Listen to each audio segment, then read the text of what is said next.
Hello dear CUT aspirants, कैसे हैं आप सब। I hope you all are good and fine. And मैं विशाल गुप्ता एक बार फिर से आप सभी का स्वागत करता हूं हमारे सीयूटी एक्सप्रेस के ई लर्निंग प्लेटफॉर्म पे। तो कल यानी 7 सितंबर को मिड एंट्री राउंड स्टार्ट हो चुका है। जैसा कि हम सबको बेसब्री से इंतजार था कि मिड एंट्री राउंड कब स्टार्ट होगी, और वो एज शेड्यूल्ड 7 सितंबर को शाम 5 बजे के बाद स्टार्ट हो गई। बहुत सारे बच्चों के पोर्टल पे मिड एंट्री कल ही दिख गया था उसका ऑप्शन, और बहुत सारे बच्चे परेशान हो रहे थे कि बहुत सारी चीजें गायब भी हो गई हैं, बहुत सारी चीजें दिख नहीं रही हैं। जिन बच्चों का एडमिशन हो भी चुका है वो भी थोड़े परेशान है, जिन बच्चों को अभी सीट एलोकेट नहीं हुए वो भी बहुत परेशान है। तो मिड एंट्री राउंड के बारे में मैं आपको सारी चीजें वो तो बताऊंगा ही, कैसे क्या करना है।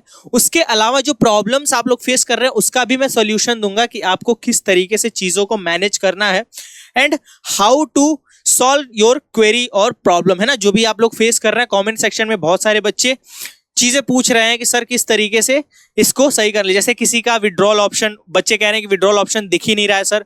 तो सर विड्रॉ, अगर हमें विड्रॉ करना होगा तो हम विड्रॉ कैसे करेंगे। तो होल्ड ऑन, आप लोग बिल्कुल भी टेंशन मत लो। वैकेंट सीट कितनी है, किस तरीके से है, और पेमेंट किसको करनी है किसको नहीं करनी है, वो भी चीजें मैं इसमें बताऊंगा आपको। मैं लाइव करके पहले मिड एंट्री राउंड के बारे में ये दिखाऊंगा, तो आप लोगों को चीजें समझ में आएंगी, है ना। तो सबसे पहले मैं यहाँ पे जब पोर्टल ऑन ओपन करता हूं तो यहाँ पे देखो, सबसे पहली बात ये है कि मिड एंट्री का जो फेज है ना, मिड एंट्री राउंड है, वो जरूरी नहीं है कि सबके ही पोर्टल पे दिखाए, है ना। जरूरी नहीं है कि सबके ही पोर्टल पे दिखाए। याद करो जो डीयू ने जो चीजें बोल रखी थी अपने शेड्यूल में, मैं आपको दिखा रहा हूं।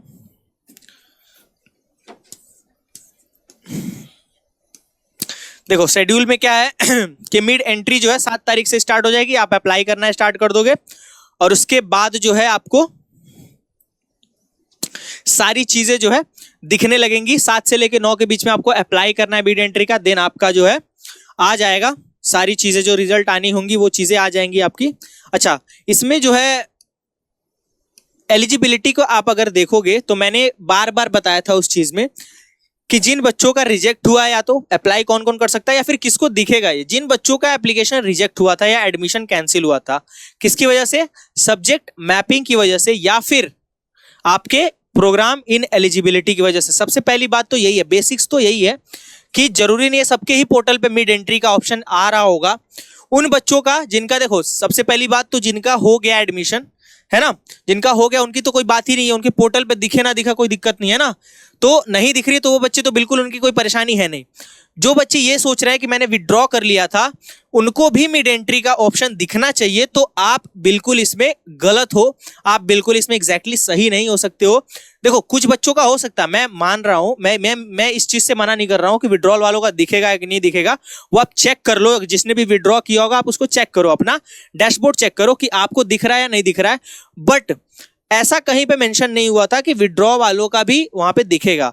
तो सबसे पहले दिखेगा किसको किसको, जिसका एप्लीकेशन रिजेक्ट हुआ था, मतलब जो यूनिवर्सिटी की या कॉलेज की तरफ से जो चीजें हुई थी और आपका एप्लीकेशन या एडमिशन कैंसल्ड या रिजेक्ट हुआ था सब्जेक्ट मैपिंग या प्रोग्राम स्पेसिफिक इन एलिजिबिलिटी की वजह से, उनको तो दिखेगा।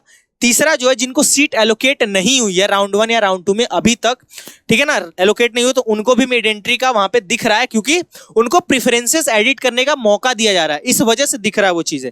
समझ रहे हो आप। तो वो चीजें आपको दिखेंगी।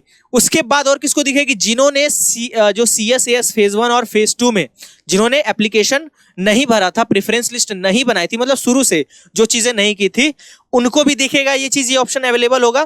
तो ये एलिजिबिलिटी है आप लोगों का, ऐसा नहीं है कि सभी एलिजिबल हो जाएंगे। हालांकि डीयू ने ये चीज नहीं मेंशन करी कि जो बच्चों ने विड्रॉ कर लिया था कुछ सोच के, मैं पहले भी बार बार बोलता था कि देयर इज नो गारंटी कि डीयू आपको मौका देगा आप अगर विड्रॉ करते हो तो। अब देखो विड्रॉ करने के बाद मिड एंट्री में जगह मिलेगी नहीं मिलेगी, ये तो आप रिफ्रेश करोगे तो आपको पता चल जाएगा। हालांकि मेरे हिसाब से तो नहीं मिलनी चाहिए, है ना, मतलब डीयू तो ऐसा कहीं मेंशन उसने किया नहीं, तो अगर वो नहीं भी देता है तो कोई उसकी फॉल्ट नहीं है। दूसरी चीज, थर्ड राउंड या स्पॉट राउंड में एडमिशन ले सकते हो, तो उसको भी डीयू ने मेंशन नहीं किया, मे भी आपको मौका ना मिले।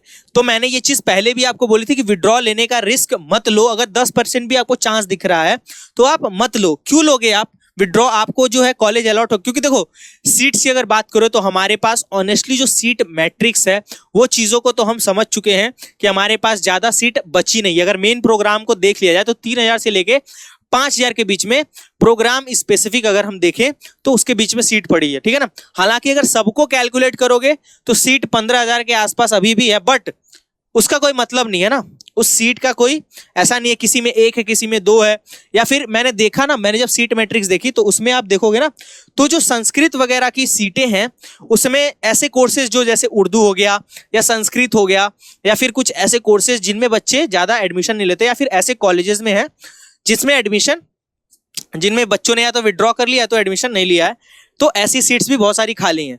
तो सीट मैट्रिक्स को देखते हुए अगर आप विड्रॉ कर रहे हो या चीजें रिस्क पे डाल रहे हो तो देयर इज नो गारंटी कि आपको दोबारा कोई मौका दे डीयू, है ना, क्योंकि वैसे ही सीट्स जो है फिल होती चली जा रही हैं। एंड अभी तो थर्ड राउंड और स्पॉट राउंड की बात भी हो रही है, तो अभी फोर्थ राउंड तो पहली बात तो भूल ही जाइए। थर्ड राउंड और स्पॉट राउंड में जो अभी चीजें बात हो रही है, चल रही है, डिस्कशन चल रही है कि क्या किया जाए उस चीज का, तो ये मिड एंट्री के बाद ही पता चलेगा कि जो है रिजल्ट आएगा जब थर्ड राउंड का जो है 11 तारीख के को रिजल्ट जब आएगा तो वो चीजें आपको समझ में आएंगी कि क्या जो है आपका सिनेरियो बन रहा है, ठीक है।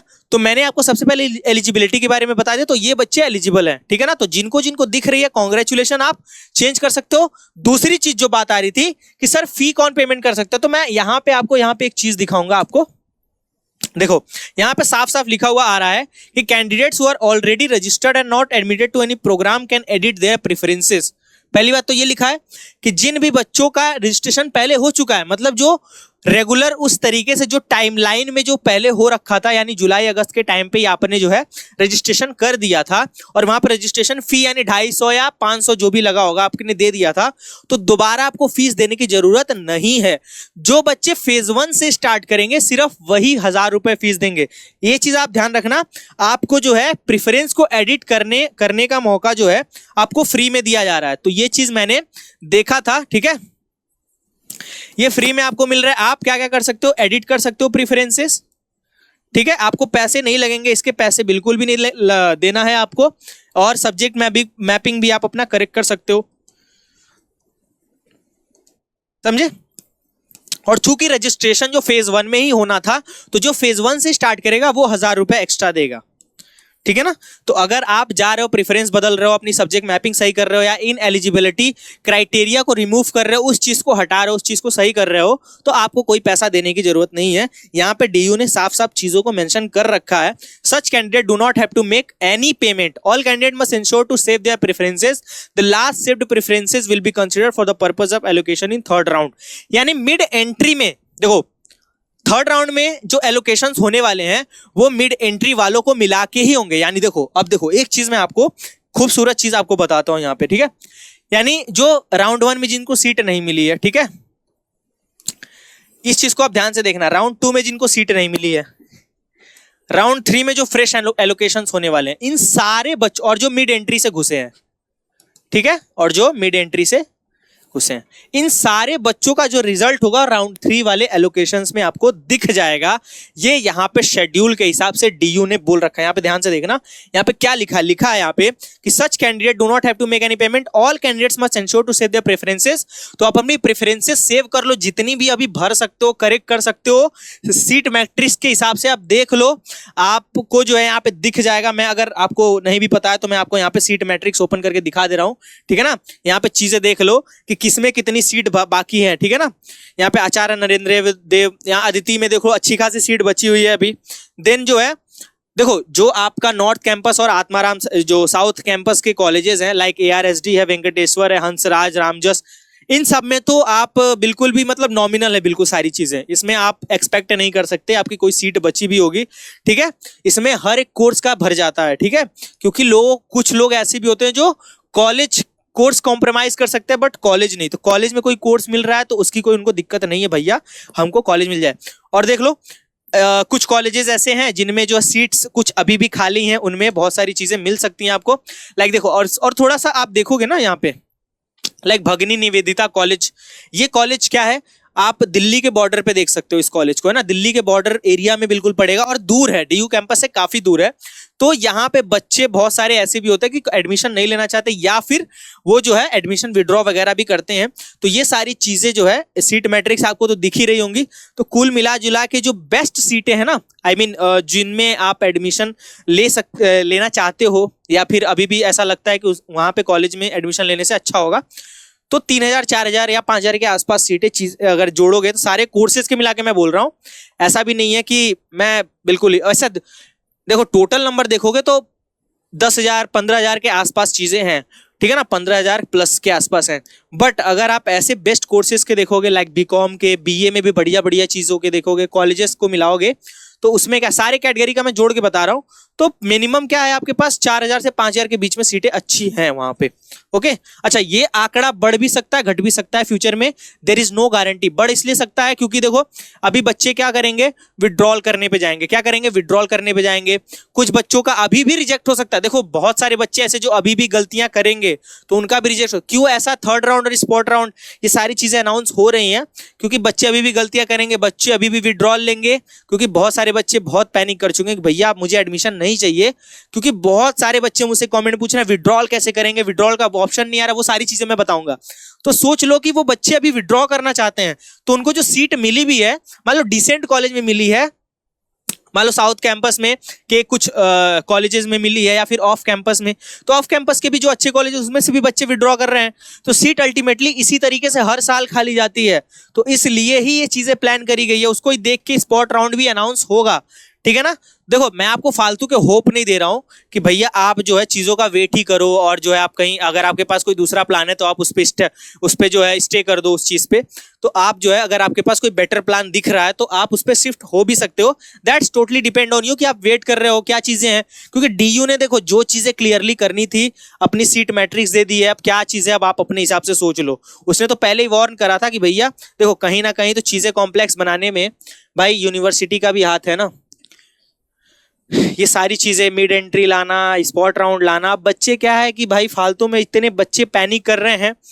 मैं खुद भी देख के मतलब बच्चों को परेशान देख के मैं खुद भी मतलब अंदर से सोच रहा हूँ कि अगर मुझे एडमिशन लेना होता इस टाइम पे और अगर मेरे साथ ऐसा होता राउंड 1 में नहीं मिला, राउंड 2 में नहीं मिला, उसके बाद मेरा क्या होगा। तो मैं खुद भी उस चीज को आपकी जगह पे रख के देख रहा हूँ कि चीजें बहुत ज्यादा प्रॉब्लमेटिक है ना, वो हैं आपके साथ। और एज ए स्टूडेंट आप न्यू हो ना कॉलेज, आप जस्ट स्कूल से उठ के आप कॉलेज में जा रहे हो, तो आपके लिए चीजें थोड़ी सी प्रॉब्लमेटिक है, आई कैन अंडरस्टैंड। बट जो अभी है फैक्ट यही है, आप अपने सामने सारी चीजें देख सकते हो। तो सीट्स को देख के, कैटेगरी को देख के आप उस चीज के हिसाब से ही आप सारी चीजें करना है ना। ओके देन मैं तो कहूंगा कि अगर जो वेट कर सकते हो, देखो अभी क्या है ना, देखो कि एक सिंपल सा मैट्रिक्स ये है कि भी आपके पास जितने ऑप्शंस अवेलेबल आप सारी चीजों को टिक मार्क करो, ठीक है। अगर आप सेकंड तक वेट कर रहे हो तो थर्ड को भी एक बार देख ही लो, उसके बाद सारी चीजें प्लान करके रखो। ओके तो वो भर दो। उसके बाद थर्ड राउंड का एलोकेशन आपको पता ही है, वो आपका जो रिलीज हो जाए, will be based on the data available on 9 सितंबर। वो तो 11 तारीख को आपका रिलीज होगा, तो आपको पता चल जाएगा किसको कितनी सीट मिली और क्या किसको नहीं मिला, ठीक है ना। तो वो चीजें, तो राउंड 1 राउंड 2 में जिसको नहीं मिला, मिड एंट्री में जो बच्चे आ रहे हैं और राउंड 3 में, इन सारों का जो है आपको राउंड 3 वाले डेट पे, राउंड 3 में आपको एलोकेशन देखने को मिल जाएगा। सारे ही बच्चों का आप कलेक्टिवली सारी चीजें रिजल्ट आपको दिखेंगी। 11 तारीख को आपको पता चलेगा कि कोई सीट पर आपका एडमिशन हुआ या नहीं हुआ। बाकी मैंने पेमेंट का बता दिया कि 1000 उन्हीं को देना है जो क्या कर रहे हैं, नया रजिस्ट्रेशन कर रहे हैं, यानी फेज 1 से जो स्टार्ट कर रहे हैं, ठीक है ना, रजिस्ट्रेशन प्रोसेस से स्टार्ट कर रहे हैं उनको ही पैसे देने हैं। बाकी जो एडिट कर रहे हैं, अपना सब्जेक्ट मैपिंग ठीक कर रहे हैं, उनको नहीं देने की जरूरत है। अच्छा तो आपको किस तरीके से करना वो चीजें तो मैंने यहाँ पे दिखा दी, ठीक है ना। एक बार देख लो प्रोसेस पूरा, है ना। यहाँ पे आपको एप्लीकेशन फेज 1 देखना होगा। देखो आप यहाँ पे व्यू कर सकते हो, अगर आपने पहले रजिस्टर कर दिया है तो यहाँ पे देख लो चीजों को, ठीक है। यहाँ पे देखने को आपको सारी चीजें मिल जाएंगी। देन उसके बाद जो है आपका एप्लीकेशन फेज 2 यहाँ पे स्टार्ट कर सकते हो। आपको अगर प्रेफरेंसेस चेंज करनी है, मैपिंग को अपडेट करना है, चीजों को देखना है, अगर मैपिंग गड़बड़ है नहीं गड़बड़ है वो सारी चीजें मिला लो। देन प्रोग्राम एलिजिबिलिटी पे जाओ। प्रोग्राम एलिजिबिलिटी पे जाने के बाद आप देख लो कि इसमें एलिजिबल हो किसमें नहीं हो, ठीक है। ओके देन इसके बाद अच्छा एक चीज और है, ठीक है। देन आप अब जाओ इधर से प्रेफरेंस, उसके बाद ठीक है एडिट करने के बाद जो है proceed to program eligibility, then उसके बाद आप प्रेफरेंसेस को अगर बदलना चाहते हो तो यहाँ पे प्रोसीड टू प्रेफरेंस सिलेक्शन कर दो, ठीक है, समझ में आया। उसके बाद अपनी प्रेफरेंस दोबारा आप बना सकते हो एंड देन चीज़ों को आप दोबारा से उस प्रोसेस में आप जंप कर जाओगे। जंप करने के बाद आपको मिलेगा सीट, नहीं मिलेगा ये आपको 11 तारीख को पता चलेगा। तो ये तो पूरा प्रोसेस है आपको करने का। यहाँ से आप प्रीव्यू भी कर सकते हो जो प्रेफरेंस आपने भरा है, ठीक है। प्रेफरेंस सिलेक्शन यहाँ पे आपको सारी चीजें दिख, तो अपने एप्लीकेशन में हालांकि इस बच्चे ने सारी चीजें कर रखी है, बट एक बार और देख लो आप, ठीक है। सेव्ड प्रेफरेंसेस आपको दिख जाएंगे कि आपने प्रेफरेंस कितना सेव किया है, ठीक है। उसके बाद जो देखो यहाँ पे प्रेफरेंसेस आपके लिए कितने अवेलेबल है आपके एलिजिबिलिटी के हिसाब से ये आपको दिख जाएंगी। ओके, तो आपने जो पहले प्रेफरेंस जो बनाई है उसमें अगर कुछ एडिट करना चाहते हो तो यहाँ से add to bottom, add to top करो, या फिर नया प्रेफरेंस बनाना चाहते हो तो वो भी कर सकते हो यहाँ पे, ठीक है। तो ये सारी चीजें हैं, आप यहाँ से कर लो, जो भी करना हो आप देख लो किस कॉलेज में। अच्छा, एक चीज ये आप देखना कि यहाँ पे आप शीट तैयार कर लो। पहले आप क्या करो, वैकेंट शीट देखो किस कॉलेज में है। दूसरा अपना डिजायर्ड कोर्स लिखो कि उस कोर्स में खाली है कि नहीं खाली है। तीसरा कॉलेज का लिस्ट बनाओ बढ़िया से, ठीक है। तो जिसको जिस तरीके से प्रेफरेंस आप पहले लिख के उसको डायरी में बढ़िया से, क्योंकि 2 दिन का टाइम दिया है डू यू नो, तो उसका भरपूर उपयोग करके अच्छे से करो ताकि इस बार कोई गलती ना हो। एटलीस्ट हमारे पास जो थोड़ा सा मौका बचा है ना उसमें तो हम सही कर ले यार, है ना। तो इस चीज को थोड़ा सा दिल लगा के फोकस के साथ कंसंट्रेशन के साथ सारी चीजें करो ताकि इस बार, अब इसके बाद कोई मौका नहीं मिलने वाला। जो मौका थोड़ा सा मिला भी है अभी, हम उसको सही कर लेते हैं, अपनी गलतियों को सही करके उसके बाद जो है चीजों को सही ढंग से करेंगे। देन ये करने के बाद आपका दोबारा से आप उसमें चले जाओगे, आपको कोई फी पेमेंट नहीं करनी है। और जो नया कर रहे हैं वो तो नए सिरे से पूरा सारी चीजें भरेंगे और उसके बाद जो है भरने के बाद वो 1000 का पेमेंट करेंगे, वो तो मैंने आपको बता दिया। ओके, अच्छा उसके बाद क्या चीजें हैं, उसके बाद जो अच्छा कुछ बच्चों की ये दिक्कतें आ रही हैं कि वो पूछ रहे हैं कि जिनको सीट एलोकेट हो गया है राउंड 1 या राउंड 2 में और उन्होंने जो है एक्सेप्ट मतलब सीट एक्सेप्ट नहीं करा था, सॉरी सीट मिली थी, एलोकेट तो हो गई थी बट उन्होंने क्या नहीं किया, एक्सेप्ट नहीं किया, ठीक है। देखो कई सारे सिनेरियो हैं, एलोकेट हुई थी बट एक्सेप्ट नहीं किया था, ओके, एक्सेप्ट किया था बट पेमेंट नहीं करी थी, ठीक है। उसके बाद पेमेंट करी थी, अब देखो सीक्वेंसली मैं सारी चीजें कर रहा हूं, पेमेंट कर दी थी, फ्रीज नहीं कर पाया था, ओके समझ में आ गया। यही हमारे 3 प्रोसेस हैं। अगर एलोकेट हुई तो आपने एक्सेप्ट नहीं कर पाया था, एक्सेप्ट नहीं किया तो इसका मतलब डीयू क्या समझेगा कि आप विड्रॉ कर चुके, मतलब आप एडमिशन ही लेना चाहते, और इसके रिगार्डिंग डीयू ने अभी कोई नया फ्रेश नोटिफिकेशन नहीं जारी किया है और इसके रिगार्डिंग ना कोई बात की है। उसने अपने जो CSAS का आप बुलेटिन इंफॉर्मेशन निकाल के चेक करोगे तो वहां पे साफ साफ लिखा है कि अगर आप एक्सेप्ट करने में फेल हो रहे हो तो इसका मतलब आपको डीयू में एडमिशन नहीं चाहिए, एंड नहीं चाहिए तो वो आपको देगा भी नहीं। तो आपका यहीं से सुपड़ा साफ है भैया, आप घर जाओ या अगले साल दोबारा तैयारी करो, अनटिल अनलेस अगर डीयू आपको दोबारा मौका दे, ठीक है, ये चीज है। ओके, एक्सेप्ट नहीं किया तो आपका खत्म है, टाटा बाय बाय।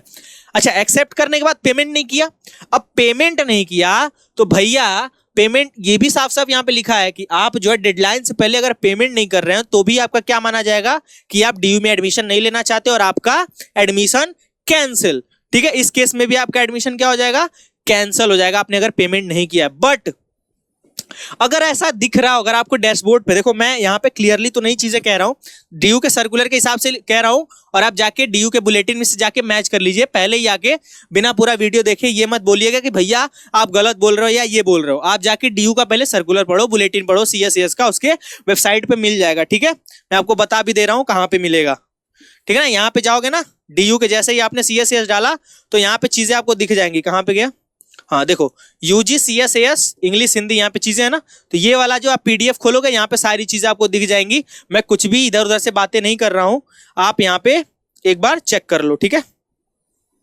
ओके,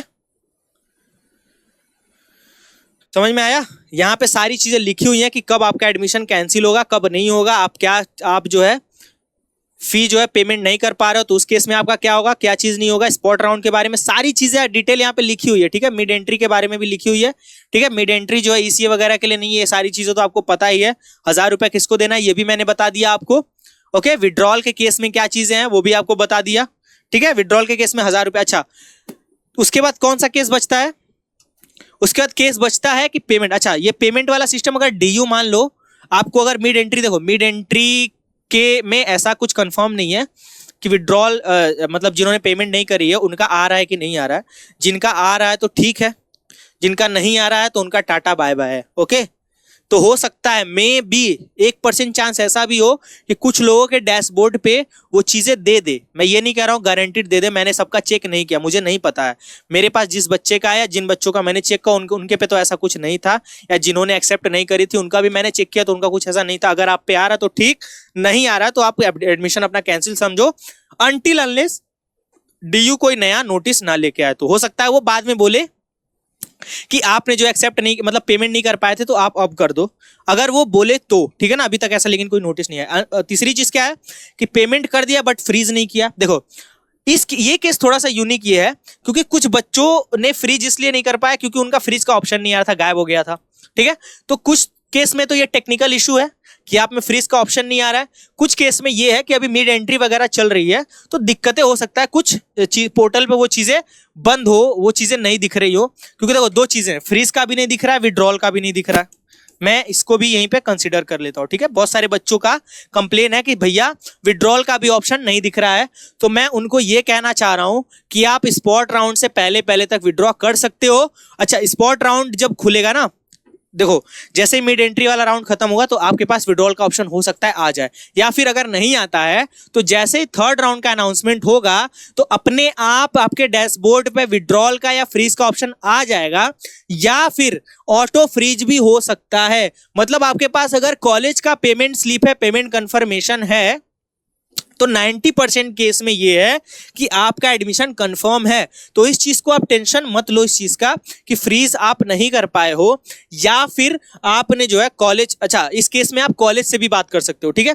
अगर आप फ्रीज आपने पेमेंट कर दिया तो आप कॉलेज के वेबसाइट पे जाओ, वहां से कॉन्टैक्ट निकालो, या फिर आप उसको ईमेल करो कि भैया ऐसी ऐसी बात है, मैं फ्रीज नहीं कर पाया था बट हमारा पेमेंट हो गया था।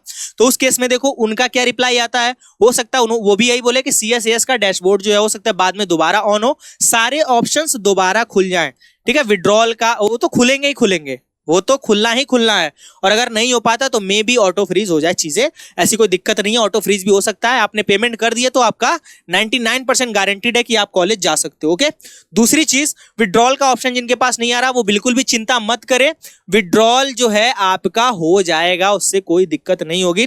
विड्रॉल आप स्पॉट राउंड के पहले भी कर सकते हो, जैसे ही थर्ड राउंड खुलेगा आपका विड्रॉल का ऑप्शन आ जाएगा, आप वहां पे विड्रॉ करो, 1000 की फीस कटवाओ और वापस जो अपने पैसे अपने अकाउंट में अगले 3 महीनों के अंदर, जो डीयू ने मेंशन कर रखा है कि अगले 3 महीनों के अंदर जो आप पैसे वापस ले सकते हो, तो वो आप पैसे आपके अकाउंट में आ जाएंगे जिस सोर्स से कटे होंगे, ठीक है।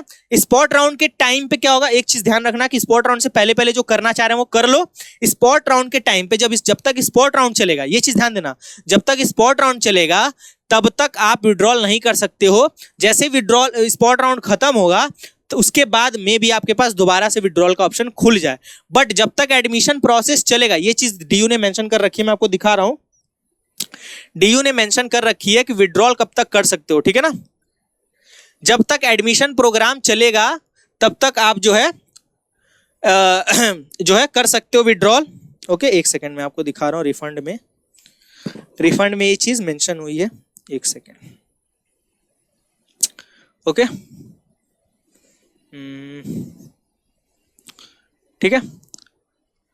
Okay, admission fee for the withdrawal done after the last date of admission will not be refunded under any condition on account of withdrawal of the admission by the candidate. Full admission fee will be refunded only if withdrawal has been made before the last date of admission. ये चीज ध्यान से देखो, मैं आपको उसी circular की चीज आपको दिखा रहा हूं, ठीक है। लास्ट डेट ऑफ एडमिशन मतलब डीयू में जब तक एडमिशन चलेगा, चाहे वो कोई राउंड हो, स्पॉट राउंड हो, कुछ भी राउंड हो, ठीक है ना, तब तक जो है आप एडमिशन कर सकते हो। मतलब और दूसरी चीज, स्पॉट राउंड के टाइम पे आपका जो विड्रॉल ऑप्शन होगा वो सस्पेंड कर दिया जाएगा। क्या कर दिया जाएगा? सस्पेंड। तो मैं तो सबको रिकमेंड करूंगा जिसको भी विड्रॉ करना है वो थर्ड राउंड में दोबारा से खुलेगा डैशबोर्ड, आप थर्ड राउंड के टाइम पे ही विड्रॉ कर लो अगर लेना हो तो। बाद में स्पॉट राउंड के बाद खुलेगा कि नहीं खुलेगा ये गारंटी नहीं, बट डीयू दोबारा मौका दे सकता है, ऐसा नहीं है कि नहीं देगा, डीयू आपको मौका दे सकता है स्पॉट राउंड के बाद भी। बट स्पॉट राउंड के टाइम पे उस टाइमलाइन में, जैसे मान लो अगर 16 सितंबर से लेकर 18 सितंबर तक स्पॉट राउंड चल रहा है, तो 16 से 18 के बीच पे आपके डैशबोर्ड पे अगर आप कैंसिल कराना चाहते हो या विड्रॉ करना चाहते हो तो आपका वो बंद हो जाएगा, उसके बाद हो सकता है आप विड्रॉ कर सकते हो। बट मैं कहूंगा कि रिस्क क्यों लेना, आप थर्ड राउंड के टाइम पे ही आप विड्रॉ कर सकते हो। तो विड्रॉ वालों का प्रॉब्लम आई थिंक समझ में आ गया होगा, ठीक है। तो विड्रॉल आप ले सकते हो, उसमें कोई दिक्कत नहीं है आपकी, ओके, समझ में आ गया। तो आई थिंक ये कुछ दिक्कतें हैं, बाकी मैंने ये सारी चीजें बता दी, राउंड कौन कौन मिड एंट्री में ले सकता है ना। बाकी देखो जो मिड एंट्री में आ गए हैं, जो राउंड 1 वाले हैं, जो राउंड 2 वाले हैं, सारे राउंड 3 के लिए मतलब एलिजिबल हैं।